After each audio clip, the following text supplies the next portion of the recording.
देखिए, ये भारतीय किसान यूनियन और जो खाप पंचायत है उसकी तरफ से सुभाष बलियान साहब की अध्यक्षता में मेरे भाई बड़े नरेश टिकैत साहब और राकेश टिकैत साहब के न्योते पे मैं यहाँ पे आया और मेरे लिए ये गौरव की और खुशी का मौका है कि मैं उस आंदोलनकारी धरती पे आया हूँ जिसने हिंदुस्तान के अंदर नहीं बल्कि दुनिया के अंदर किसानी आंदोलन को एक नई दिशा दी और एक नया रास्ता दिखाया कि किसान को अगर अपने हक लेने हैं तो उसके लिए क्या करना पड़ेगा। उसकी अगर कोई मिसाल थी तो वो बाबा महेंद्र सिंह टिकैत साहब थे। ये ससोली जब भी जानी जाती है तो एक ही नाम से जानी जाती है कि बाबा महेंद्र सिंह टिकैत जी की ये धरती है और इस धरती से हमेशा उन्होंने आंदोलन शुरू किए और किसानों के लिए और किसानियत के लिए, और ये एक पूरा हिंदुस्तान में ये आंदोलन फैले। तो लिहाजा आज मेरे लिए मैं अपने आप को बड़ा फ़ख्र महसूस कर रहा हूँ और जो इज़्ज़त मान और सम्मान मुझे नरेश टिकैत साहब और राकेश टिकैत साहब ने, जब सुबह मैं दिल्ली से चला और रास्ते में हर जगह अलग अलग टोलियों में भारतीय किसान यूनियन के लोगों ने जो स्वागत किया और यहाँ सिसोली तक पहुँचते पहुँचते हज़ारों की तादाद में लोगों ने यहाँ पे आके जो स्वागत मेरा किया। और मुझे ये खाली स्वागत सुरेंद्र चौधरी का नहीं था। जब as a deputy chief minister मैं जम्मू कश्मीर का यहाँ पे आया हूँ तो ये जम्मू कश्मीर के एक एक बच्चे को सम्मानित किया गया। यहाँ पे एक एक मेरे बुज़ुर्ग, मेरी माता, मेरी बहन को यहाँ पे सम्मानित किया गया जब मुझे सम्मानित किया गया। और सबसे बड़ी बात, मेरे लीडर डॉक्टर फारूक अब्दुल्ला साहब और जम्मू कश्मीर के मुख्यमंत्री जनाब उमर अब्दुल्ला साहब को ये समझो कि ससोली की धरती से टिकैत परिवार ने, नरेश टिकैत साहब और राकेश टिकैत साहब ने ये उमर अब्दुल्ला साहब को सम्मानित किया है, फारूक अब्दुल्ला साहब को सम्मानित किया है। यहाँ से ये मैं महसूस करता हूँ क्योंकि मैं माता वैष्णो देवी का भी यहाँ से शुक्रिया अदा करता हूँ कि माँ वैष्णो देवी ने मुझे इस काबिल समझा, मुझे यहाँ पहुँचाया।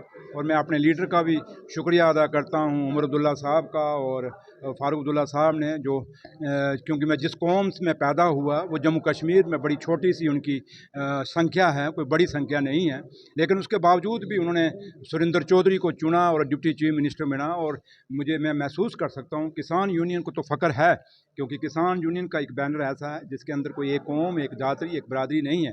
लेकिन जब मैं एज ए जाट की बात करता हूँ तो मेरे पूरे हिंदुस्तान में जाटों का सिर ऊंचा हुआ कि उनका एक छोटे से स्टेट में जहाँ संख्या उनकी बहुत कम है, उस स्टेट के अंदर वहाँ की सरकार ने, वहाँ के लीडर ने, उमर अब्दुल्ला साहब और फारूक अब्दुल्ला साहब ने कौम को नुमाइंदगी दी और डिप्टी चीफ मिनिस्टर का ओहदा दिया। तो इसलिए यहाँ की इस धरती पे आना और मुझे और अपने साथ अपने दो बेटों को भी इसलिए लाया कि वो इस आंदोलनकारी धरती को चूम के जाएं, मत्था टेक के जाएं, ताकि उनको याद रहे कि महेंद्र सिंह टिकैत जो एक सादा कपड़ा था, एक सादा खाना भोजन खाने का तौर तरीका था, एक सादगी में उन्होंने पूरी ज़िंदगी निकाली और महात्मा गांधी की तरह एक सिंपल टोपी के अंदर पूरी दुनिया को हिला के गए, पूरे देश को हिला के गए।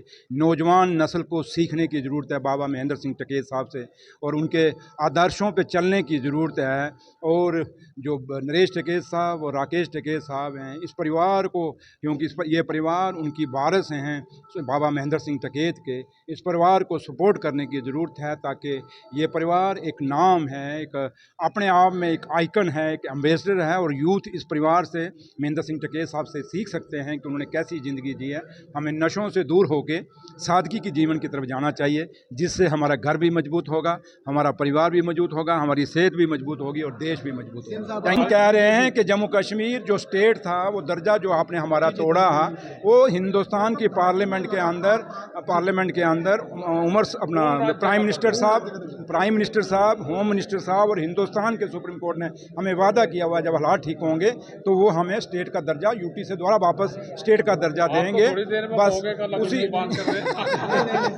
इसलिए घाटी में जो आपदा आ रही है, घाटी में जो आपदा आती है नेचुरल, ये तो ग्लोबल वार्मिंग है, इसको लिए आप सबको सोचना पड़ेगा और मीडिया की बहुत बड़ी जिम्मेवारी इस पे आएगी, क्योंकि मीडिया को लोगों को जागरूक करना होगा और मीडिया को ईमानदारी से काम करना होगा। लोगों को दिखाना होगा कि जैसे हमारे बुजुर्ग पेड़ पौधे लगाते थे, हमें भी पेड़ पौधे लगाने चाहिए। क्योंकि जैसे आप मेरे सामने मेरे पत्रकार भाई खड़े हो, मुझे नहीं लगता कि आपने कोई एक आधा पेड़ भी लगाया हो, मैंने खुद नहीं लगाया, मैं आपको क्या बोलूँ। इसलिए हम लोग, ये अपनी खामी हमारे अंदर है, हमें पेड़ लगाने चाहिए। पेड़ लगाएंगे तो ये आबू हवा बचेगा, ग्लोबल वार्मिंग से रुकेंगे। ग्लेशियर आपके पिघल गए हैं जिसके कारण ये क्लाउड बस्ट हो रहे हैं। आप आइए, बिल्कुल जम्मू कश्मीर के हालात ठीक हैं। जम्मू कश्मीर की उमर अब्दुल्ला सरकार आप लोगों के साथ है। यात्री हमारे मेहमान हैं और जम्मू कश्मीर मेहमान नवाजी के लिए जाना जाता है। आप खुल के आइए, कोई ऐसी कोई बात नहीं है। हाँ जी, सतपाल मलिक जी की क्या भागीदारी रहेगी धारा 370 को हटाने के लिए? अब मैं यही दुआ करूंगा कि सतपाल मलिक साहब के आत्मा को भगवान शांति दे और उनको स्वर्गों में वास दे और अपने चरणों में निवास दे। और अब क्योंकि इतिहास हो गया, वो दुनिया छोड़ के चले गए, लेकिन उन्होंने क्या किया क्या नहीं किया, उन्होंने क्या कहा क्या नहीं कहा, वो अलग एक टॉपिक है। लेकिन दुख इस बात का है कि जो आदमी 5 राज्यों का गवर्नर रहा हो, MP रहा हो, मंत्री रहा हो, MLA रहा हो, उन लोग उस आदमी के लिए क्या भारत का तिरंगा नहीं था वहाँ, उसके अफसोस के लिए क्या वहाँ शोक सभा नहीं होनी चाहिए थी? ये दुख हमें जरूर है। बाकी उन्होंने क्या कहा क्या नहीं कहा वो अब तबसरा है, एक डिबेट है।